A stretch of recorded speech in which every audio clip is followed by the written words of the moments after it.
Welcome back to another episode of Meet Me for Coffee. Today, I'm beyond excited to sit down with a band whose music has defined moments for so many of us. From their massive hit, Wherever You Will Go, to a legacy that continues to grow. The Calling is back and working on some exciting new material. We're diving into the journey, their creative process, and what's next for the band.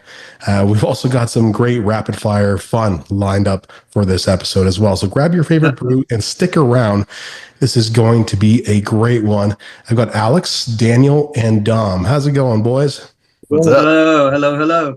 Thanks for having us. Hey, man, anytime. You're welcome here anytime to perform. We're actually broadcasting the first episode from my full-on studio that I've been building over the last 6 months. So if you haven't been seeing a lot of my posts lately, this is what I've been doing. I've been learning how to do renovations and I've been learning how to do things. Yeah, pretty cool. So, I've been there. Oh, I yeah. did the same thing with my studio. It's like, it's quite a thing to have to learn to do yourself. Yeah. Absolutely. And you know what? Sometimes those skills kind of live on with you, boxing vents and insulating walls and whatever. Yeah. Now we're on the decorating phase, but the whole goal is to have people here in person. So when you guys come play in Toronto, I want you guys to make the trip and sit down with me here and we'll, have a coffee and talk about some good times and what's coming up next for you guys and Cool. what is happening right now. I'll hand this one off to Alex. New material. Stand Up Now is the most recent single from The Calling. What can you tell us about the new music you're working on? Is there any surprises fans should look out for? Yeah. I mean, it's our super fans know it's happening, but those who don't know, we've completed the recording process of making a new album. We're not just putting out singles here. We have a full album coming out later this year. And there'll be singles with that as well, of course. But Stand Up Now was a song that we did a tour last year in 24 through South America. We have some of the amazing fans, especially in Brazil, where we spent a couple months actually touring. And anyway, this was Stand Up Now was this song we released. The Calling hasn't released anything in 20 years. So Stand Up Now was something we wanted to put out for those fans when we were touring. And then we ended up filming the video for it in Rio, in Brazil while we were there. So, so if you can listen to at least one new Calling song right now on Spotify. It's called Stand Up Now. So Dom and Daniel, you guys went on this amazing tour as well, right? Yes. Yeah, it was incredible. Honestly, a life-changing experience. If there's one thing that I want to experience, my wife, she's from Argentina, and they have a ton of great rockers that go down there. Slash, especially for they love their hard rock down there. Yep. Those are the concerts that I think people do not experience. They're probably sometimes if you compare them to going to concerts here in Canada, which it's astronomical to go to a concert. You may as well just go to South America or book a ticket to Mexico and go see Metallica or something. It'll cost you the same thing. Yeah, it'll be a much more exciting show too. I got to tell you, because the people down there are just so. I don't know if it's, and I'm speaking on behalf of Canada and America. The just audiences are. I mean, we have amazing fans. Don't get me wrong, but I don't know. When you go to certain places in South America, they're just I don't know, super crazy excited that you're even there. Like it's like I don't know. It's just it's a wild scene. That's hard to see elsewhere. They're accommodating. That's what it is. They're accommodating. Yeah, very much so. There's so much different than it is here. They're warm. There's also different cuisines that you can try in each little country you guys travel to, right? Yeah. The experience and knowing people from Latin America. There's like pupusas. There's tacos. There's obviously carne asada. There's different stuff, right? We love the Brazilian cuisine too. The churrascarias and like I don't know. I love plantains and how they incorporate that. It's everything. Yeah, absolutely. And just enjoying the cuisine. That's something that you guys A lot of people who travel, they look forward to eating, right? It's like, oh, I gained so much weight on vacation, but how do you guys stay slim? With all that We don't eat. I mean, No. you guys can answer that one. I was gonna say, as you're saying this, I just need everybody to know the band record for street tacos is 12, held by me in one sitting. Yeah, that's But no, it was other than that, Daniel and I basically made sure we were hitting the gym every morning before shows, because otherwise, especially me when I travel, I'll just blow up. I Absolutely. totally lose weight. So Really? I put on weight. Oh, you really? I think that was whiskey weight though. Yeah. Yeah, that's whiskey That weight. wasn't food weight. Because it's hard to find food half the time, and it's depending on where we are in the world. They don't really a lot in the schedule for like breakfast and lunch and dinner time much. So it's Yeah. just you've got to grab whatever's there, and sometimes Seafood, eat it. it's gross. And sometimes yeah. you don't know where to go, like you mentioned there, right? And I went to Mexico last year, and I was just like looking at these different beers that they had, and I always want to try the Dos Equis Amber, right? The red one. They don't have that stuff here in Canada. It hasn't really crossed the border yet, and ended up trying like 6 different beers from just around there, just to expanding your horizons is very cool and key. We talk about like people who maybe have discovered the calling now. There's people who have been growing up listening to your songs. How has, the fans evolved since the early days? God, well, Daniel, we call him Arns, but Daniel and I have been playing together since 2004. He was there in the early calling days. So he's definitely seen this the evolution. Definitely in the tour we just did when it comes to fans, and I mean we had these amazing fans and that were had been beginning from the beginning of new fans of course as well, but a lot of these people that have followed us for 20 years who now have their own children, and they had brought their children to the shows, and the children were like brought up on playing our music like in the house from the parents. So it was a really touching situation for sure. I don't know. I think listeners. Sorry, what's that? No, so it's we have the nostalgia now for the fans that were coming 20 years ago and they come back now. It's this nostalgic aspect to it. They're bringing like Alex said, their kids, and there's a lot of loyalty with the South American fan base, especially. That's better. Hey, you got is it an Ibanez Destroyer on your over your shoulder there? That's one of the gifts. That's an Explorer, yeah. Always wanted one of those, man. Yeah, can you guys give me a glimpse of like how your regular day would go when you're on tour, especially in South America? Sure. Usually starts with the I'll start. It usually starts painfully early with kind of not knowing where you are, and then having to like leave the hotel you've only been at for maybe 6 hours, and getting on a plane, because every day it's almost like we're flying. Brazil's not a tour bus type situation. South America in general is not really a tour. You don't, there's just not the roads and the highways between countries and things that you find in Europe and America and Canada. So it's lots of flying, and after you fly, you get to the next city, and then it's all the, I don't know, Dom, you can take over the rigmarole of the we did a lot of constant fly dates in a row, and it was really difficult to settle into any one city, because you're basically getting there and you're like, okay, the second we land, we basically have like 4 hours and maybe until sound check. So sometimes, Daniel and I started, we'd wake up early, hit the gym, and then, we were on this like, we'll take care of ourselves on tour. And then by mid-tour, when we're like doing you're just barely bringing the energy that you have to the next show. And the second that you get to sound check, you're basically like, okay, I'm settled back in and it's fine.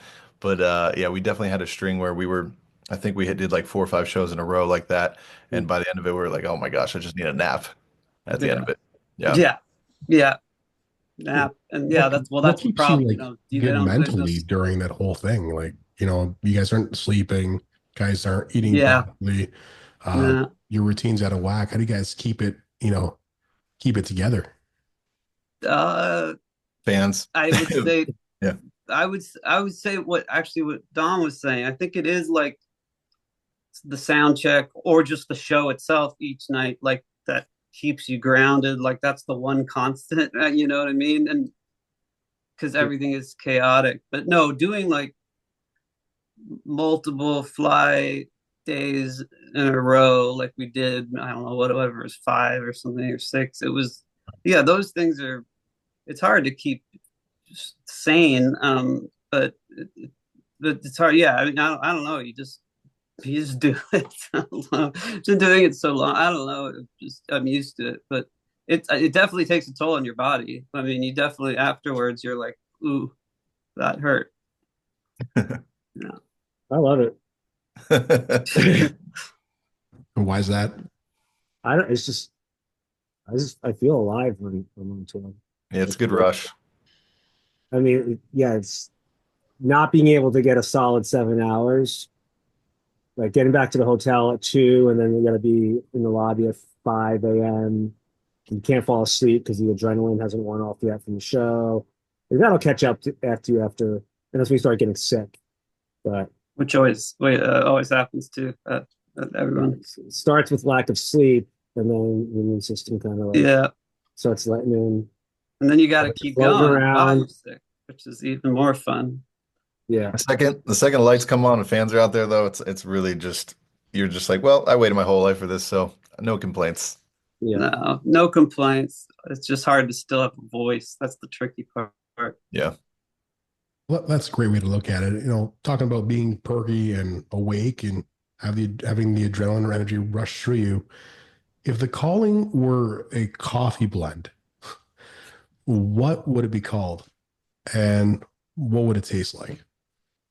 That's great. I think it'd have to be like a dark roast, right? Like to be like Alex's sultry voice, like the and I prefer dark roast too anyway, so that's good. Yeah, that's a good start. Probably I don't know. Coffee is so it's like with fruity afternotes. Like like I don't know how to explain. If we were a coffee, let's say dark roast. Can we make it that simple? Do we have to elaborate? No, it's a dark roast. It's got a Brazilian beans to it because we feel like that's probably those fans are the most active. Yeah. It's got notes of toffee. I don't know. Yeah. I don't know. We tour all over Asia and Europe too, and lots of amazing Asian fans. I mean, really, and Australia. I mean, I don't know. Everywhere is amazing to have people know who you are and want to hear your music. It's all pretty crazy. God, though, the coffee question's completely broken my mind. I don't know. I know that's how. Well, what's the strangest or funniest thing a fan has ever said or done during a show? Oh man, there's so many strange ones. Strange fan. I mean, like you're talking about like getting on stage or what they're doing in the audience or audience stage. Maybe something just stands out that's like ridiculous or I don't we had one something like that. We were signing autographs after this one show, this last tour in Brazil, and this woman kept jumping every third person in line in front of people as I was like going down the line to like kiss me each time on the cheek. And then by the time I got to the end of the line, I was like, I've literally signed like 20 things of yours. Like, and she was just like, I'm your wife. And I'm like, no, I'm already married. She goes, I'm your wife. That's funny. That's a good one. Yeah. That's funny. I don't know. I've had so many during tour hijinks of insanity, but they weren't it didn't have to do with during the show as much. I've had people rush the stage before, tackle me. I've had actually, I remember one that freaked me out when The Calling was first breaking. I think this was 2002. We played this place in New York. I forget what it was called, but it was a very intimate place. It has to do with wrestling, maybe. What is it? I don't know if anyone rings a bell. Anyway, but during the show there were some super avid fans, and at that time most of our fans were like young girls, because we were like being fed through TRL, and it was all the younger girls. But anyway, this show was not an all ages show, so it was mostly like older women and like adult pop listeners who, we have a lot of fans there too. But at this time, it was surprising to see like a group of older women that could be my mom, like all dressed up to the teeth, like just the whole show saying really lewd things to me that I won't repeat right now.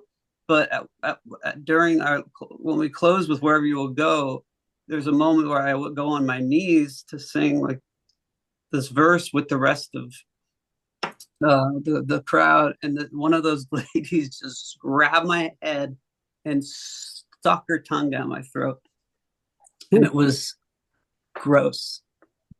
It was not good. Yeah. Was she a smoker? Dude, I don't know, but it's not she could have been smoking hot and it wouldn't have mattered. I think it's just like you're just like so caught off guard. Yeah. Like and then how am I supposed to be singing when like she's doing that? And I don't want to be mean, and you so it's she was taken away pretty quick, but that was a funny one. I just remembered that. I haven't thought of that in a long time. Well, what's the weirdest and most unexpected place you've heard Wherever You Will Go being played? I don't know where I haven't. I've heard it every the markets, and you hear it in the elevator, and you hear it airplanes. It was pretty in Brazil. They were pretty hell bent on making sure that wherever we were, the second we walked in, that song was playing. It was amazing, even on flight. Yeah, that happens on tour too, which is no matter where you are. But yeah. Anyway, a weird play. I mean, man, when it was all first breaking, that's when it was just crazy to hear that song. And I think it was like the grocery store, something like that, where I heard, it came on, and I was like, wow, this is pretty. This is something. Like it was being played in ways that I didn't even know existed, and so I don't know, but I don't know the weirdest. I don't know. All right, last question here. What's the worst fashion trend you've ever participated in? Worst fashion trend. A man bun for a while. Yeah, that's bad. Yeah, you really had a man bun? Dom had his hair cut like mine, which kind of was all right, but it didn't really suit him. Yeah. But before that was years I had like a 2010 thing going on at one point with remember like vests were real big. It was the vest and the moppy Beatles hair. Yeah, that was not my look, but I did that. I was vest guy for a minute. Well, I was a weirdo. What image? When I was 17, I bought like a rabbit fur trench coat. Like I had red leather pants. Like I was like weird. Anyway, sorry, what were you saying? No, sorry, I interrupted you. I was just saying that I was asking you what trend is it now? Well, what do you see most? I see everything that we were wearing in high school and on. Isn't it all like 90s and all JNCO jeans and early 2000s stuff? Yeah, I literally have things from then still that are like coming back. cool now, which is, I don't know, it's very weird. It's true.